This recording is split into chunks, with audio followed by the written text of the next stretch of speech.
Welcome back to another reaction video, everybody. Hope you all are doing great today, because today we're reacting to Pirate Derp behind the scenes of Minecraft animation. But before we get into it, don't forget to leave a like, subscribe, and hit that bell to get notified of every video I post on this channel. Also go do the same for Black Plasma Studios, link in the description below. And if you feel like it, join my Discord, link is down in the description below. We have a lot of fun there. Now let's get to the reaction. Hello there, Samuel Kyber here, bringing you the behind the scenes. I've been waiting for this behind the scenes. Now, this animation had an interesting beginning. After working on my animation Starfall for so long, I wanted to create and release something much sooner, as production was taking quite some time. Animations with Derp are always fun to do, so I thought about various adventures he could go on, and we've never really explored a pirate theme before, so Derp became a pirate. The first thing I did was watch Pirates of the Caribbean for reference on how they light certain scenes and use the camera out in open water.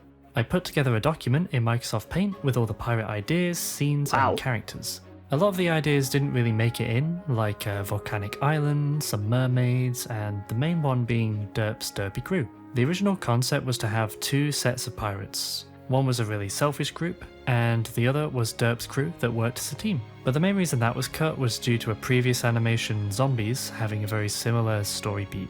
I also wanted to draw full attention to Derp and his derpy boat. After jotting down all the ideas, I put together a flowchart with a short breakdown of each scene to make sure the story flowed well, although this flowchart changed heavily over time, which I'll get into later. Derp's skin was a hard nut to crack. I reached out to Lux to design the skin for me, and we went back and forth on various ideas. We started with a more raggedy look, but I thought it was looking a bit too dirty and strayed a bit far from his original design. Some of the other directions had him look too fancy and strayed a bit far from his original design. Some of the other directions had him look too fancy, but we eventually landed on a pretty awesome design, keeping some of the tears in his clothes and adding the striped pirate shirt. Thank you, Lux, for designing such a great skin. I modelled a pirate hat in Blender and his design was complete. I've been looking at Derp with a hat on now for about 4 months, so it feels so weird seeing him without a hat. We start Derp's adventure out on the water, introducing his new boat.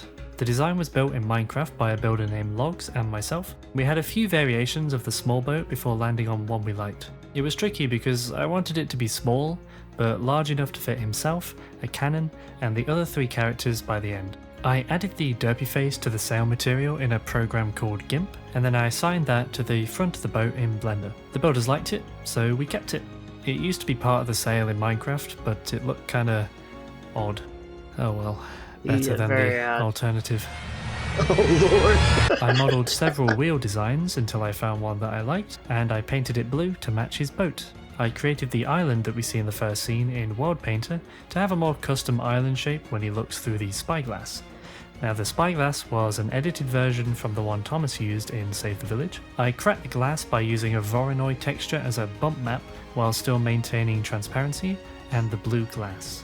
You'll notice the spyglass isn't actually zooming in when he looks through, it's completely useless. The boat animation throughout was done using a follow path constraint. There's a NURBS path in the scene which the boat follows. The body of the boat had a bit of noise on the movement, and the sail wiggled using the trick that we use for vegetation, which is the displacement modifier.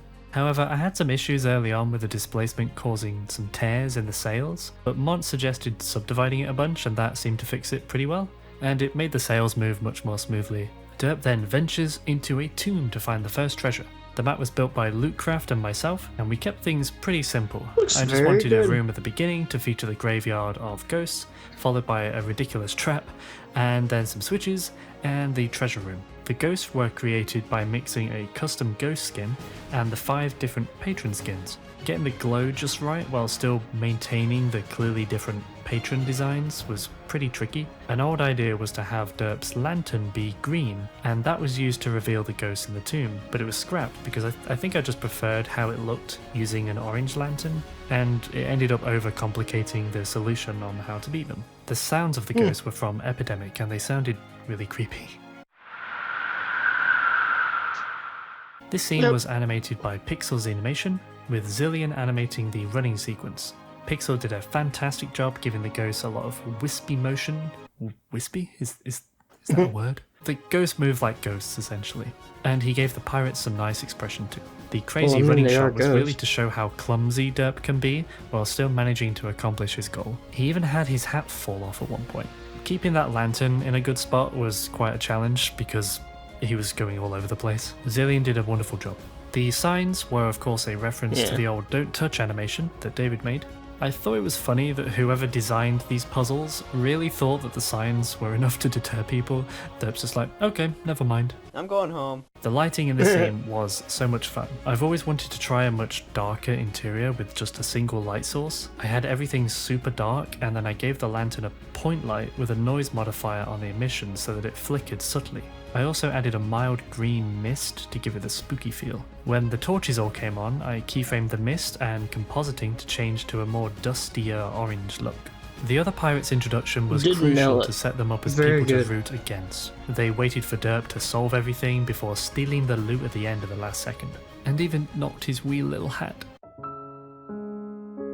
Designing them was fun, as the three patrons already had really cool skins to work with. I wanted to have one hook hand and one peg leg, both of which were modelled in Blender and then parented to the existing BPS rig after deleting the hand and leg.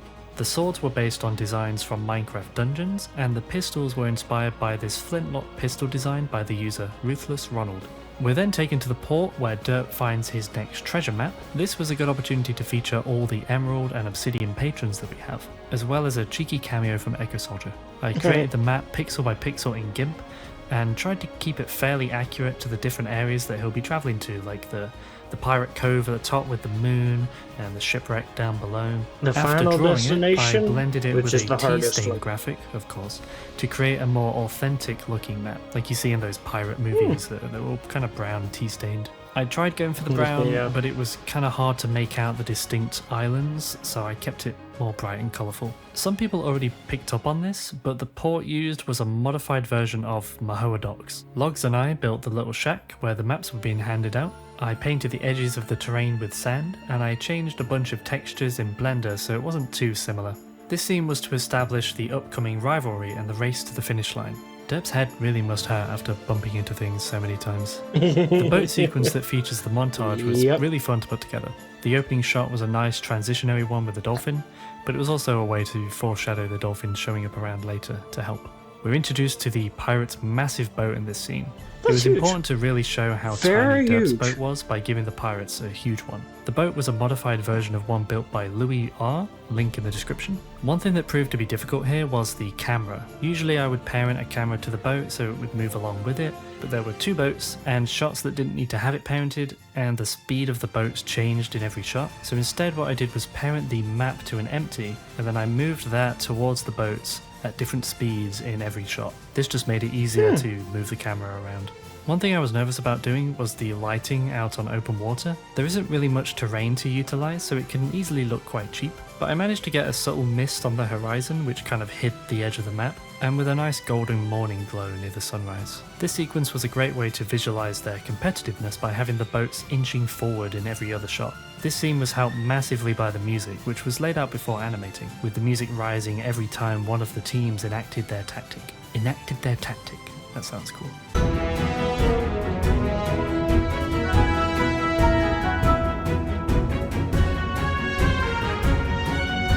In the end, Derp manages to get the upper hand, but it was just too much, and he gets beached. I was too focused on Derp himself and because these what they maps was were doing. really badly put together in Blender. The following montage was pretty ridiculous, but it was great fun to animate. I wanted to show a back and forth competition to acquire all the different treasure chests.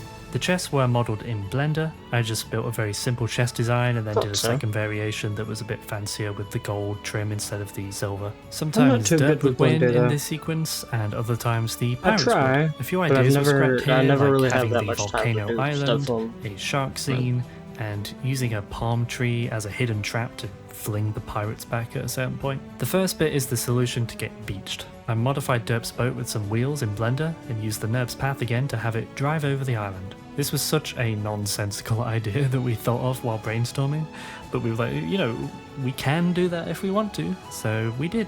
Adding the car signs was the icing on the cake for me.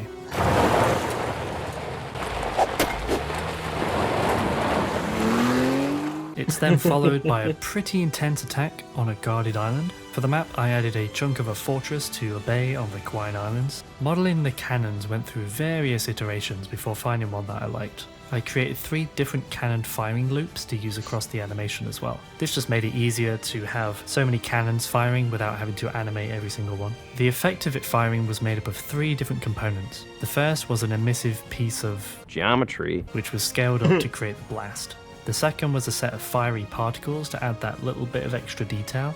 And the third was another particle system, but instead using different 2D planes of smoke textures which became transparent over time. I always do explosions you can really first learn when it a lot comes of time stuff to do with sound live design renders. because they're so much That fun. was the best I part. layered a cannon firing sound with a more explosive mortar sound to make it feel more powerful. Next up was the shipwreck, which I almost scrapped entirely because I didn't think it was going to look as cool as the other parts, but I'm glad I kept it because I think it worked really well. For the ship, I took a complete build of one and I cut it in half, filling in all the holes in edit mode afterwards. I duplicated a bunch of small pieces of wood and scattered them around the map, giving them all subtle noise modifiers to make them bounce up and down in the water. The lighting in this scene was one of my favourites, and it's a shame I didn't get to use it again because I thought it looked really pretty. It's sunsets, so, they're fun to work with. The montage ends with a big ship battle. Again, it was handy having those loops so I could have numerous cannons firing at once. This was the last scene that I did in the final week of production, so there's quite a big lack of destruction on the boats, unfortunately. This was where you could really feel the intensity of the cannons through the sound design.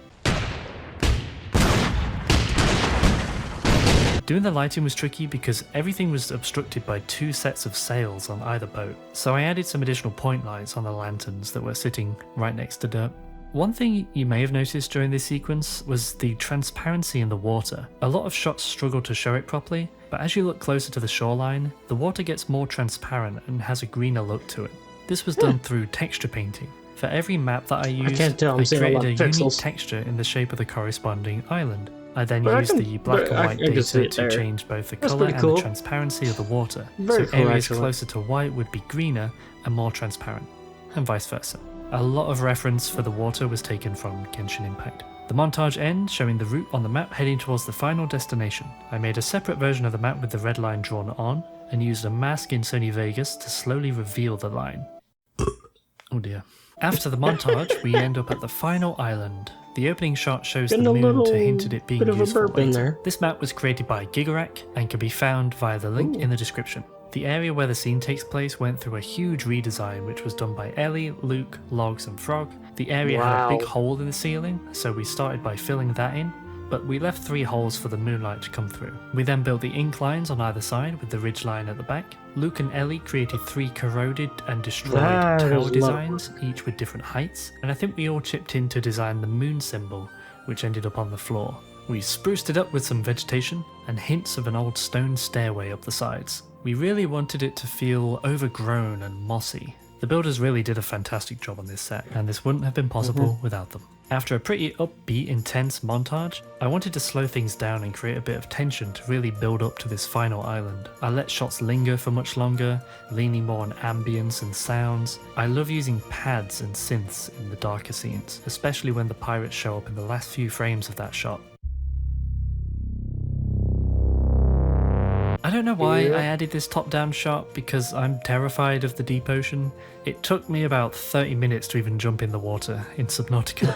I added it to show an empty void and I was going to add a sea creature down there, but I didn't have time for the re-render. It just creeps me out looking at it. When Derp arrived at the chest, I really wanted that wallpaper shot of the terrain, which I again used a lot of reference from Genshin. I keyframed the mist sphere to go from the greeny blue outside to the purple and blue for the inside. Both mist spheres actually had the noise texture slightly animated so that it would change appearance over time.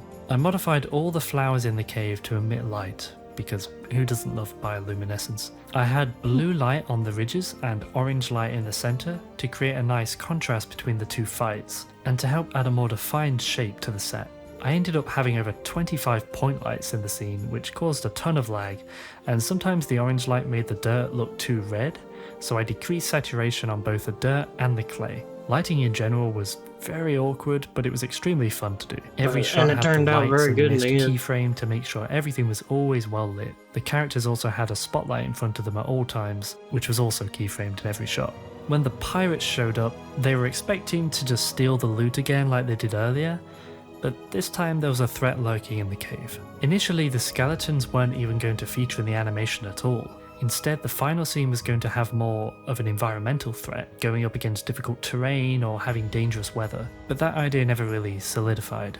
The skeleton design was heavily inspired by one created by TineM. They submitted an epic render in one of the render challenges, so I reached out and asked them about the design. Having the green on the skeletons really gave them a unique look, and it really fit the pirate theme as well. It also helped provide more colour to the final scene. I saw a lot of people pick up on the sound design used here. It's all various different bone cracking sounds from Epidemic Sound. They have hundreds of them. I made sure there were significant snapping sounds when heads would snap back on, for example. But I was pretty nervous about using them because a lot of people really don't like the sounds of bones cracking. The swords were created using an emissive noise texture, here's what I have to say and the about eyes that were just part. emissive cubes. Yeah, I don't really like was never that sound going that to have a much, fight for a long time. but The pirates would the animation show up, itself, find their weapons were useless, and just run away. Back on my brainstorming it doc, kind I told of myself blinded no fights. that No fights in a way, whatsoever. so you wasn't because the really paying animation was attention to the intended be sound about of 5 to the 6 bone minutes cracking long, as much. But I felt it really needed something else here to give this scene some memorable moments. The first fight was of course done by the talented Zillion. I gave him a list of ideas that I wanted to include, like the hook getting stuck and the skeletons crawling after him. The rest came from Zillion's own creativity. Doing the sound design for fights is some of my favourite stuff. The effects on the pistols were muzzle flashes that Thomas created and he used in his cyber heist animation. When the pirates flee, the smirk at the end was intended to show their idea to steal his loot, but I don't think that came across as well as I'd hoped, so it kind of just looks like they left Derp for dead, although they kind of did that anyway. Wow, these pirates are terrible. Derp then has his moment of realization on how to defeat the skeletons. I don't think the moonlight idea really came from anything in particular. I wanted skeletons to be immune from conventional weapons, and using moonlight seemed like a good option as the scene took place at night. The volumetrics of the moonlight were created using, you guessed it, 2D cylinders to be specific. It's using an emissive noise texture that has some Fresnel to soften the edges. The strength of the emission was keyframed in every shot, since it would be brighter and darker depending on where the camera was relative to the cylinder. The sequence of Derp turning the mirrors was again animated by Zillion. The tricky thing here was making sure Derp could get all 3 mirrors, while also knocking every skeleton into the middle of the map. Thankfully, Zillion pulled it off beautifully. I knew I wanted the fish to turn a mirror and give it a moment in the spotlight. Literally. Having the head spin out of control and then pointing underneath the final skeleton's chin were the only ideas that I suggested. The rest was all Zillion. The point lights and spotlights here were all blue, so we get this nice green and blue look for the second fight, and then the green and orange look for the first, helping to distinguish the two. I love doing sound design for his fights. I used a lot of whip sounds and slap sounds for the fish action, and the one-shot sequence made use of the bone cracks pretty well.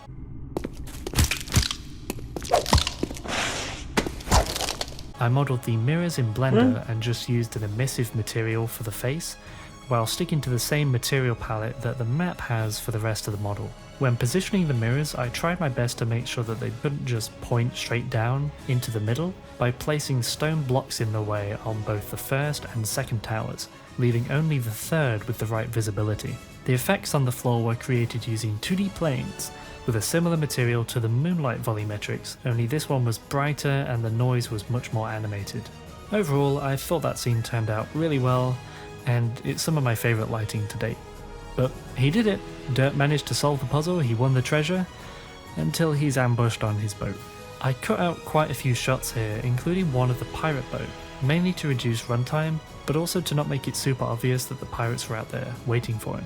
When the pirates left, they ran away to steal Derp's loot from his boat, then wait for him to come out with the final chest, and take that too. That's why we see all the chests on the big boat at the end. But I could have executed that idea better because I don't think it came across very well. This ending changed drastically from the initial idea. Originally, Derp's boat was supposed to get so full of treasure that it would start to sink. Then Derp would steal the big boat and sail away, but visually it didn't make any sense for it to sink since the boat was fairly large compared to the chest, and I still wanted that final shot of the 3 pirates on the tiny boat, so we changed it to have Derp crash into his own boat. Whether he did that intentionally or not, who knows? It's Derp. Some people ask what was in the chest, and that wasn't too relevant, but you can kind of see in the shot where it's looking down that it's a bunch of gold. The shadow of the boat coming towards them mirrored the earlier scene when it shows up for the first time. They really tried to show off their massive boat, but in the end, that same boat becomes their downfall. The boat's shadow was really awkward though, so I parented a big blob on the front to create a nicer shadow. The boat's destruction was created using a simple particle system with small pieces of wood, and I separated his boat into different pieces to fly off in different directions. I then littered the mat with debris and gave the pieces some noise to gently float in the water.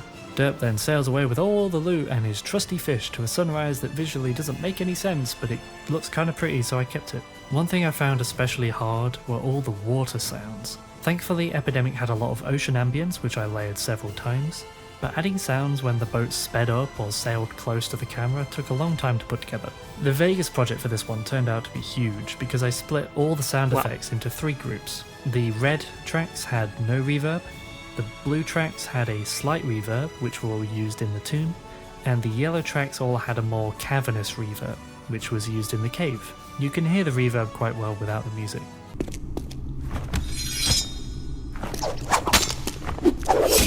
For the thumbnails, I find thumbnails to be probably one of the hardest things for me to do, personally. I was really struggling, but Thomas actually gave me a starting point to work from, which helped out a bunch. The bloopers thumbnail was pretty fun though. And that's about it. This animation wasn't possible without the animators, the builders, the skin designers, and the other BPS directors helping out with the bloopers and the rendering. Thank you everyone. It really means a lot. For now, I'll be turning to work on my sci-fi animation Starfall, and look forward to sharing that with you when it's ready. Thank you all for watching, and we'll see you in the next video. It was a pleasure to watch. It was a sheer pleasure to be able to watch this. I always love watching the sort of techie sides, behind the scenes, and get to know how it's all put together. Something I always seem to enjoy a lot. Also reacted to like the normal animations and stuff. They're also awesome. So, it was a very good animation. I hope you all enjoyed this, and I'll see you all next time. Bye-bye, everybody.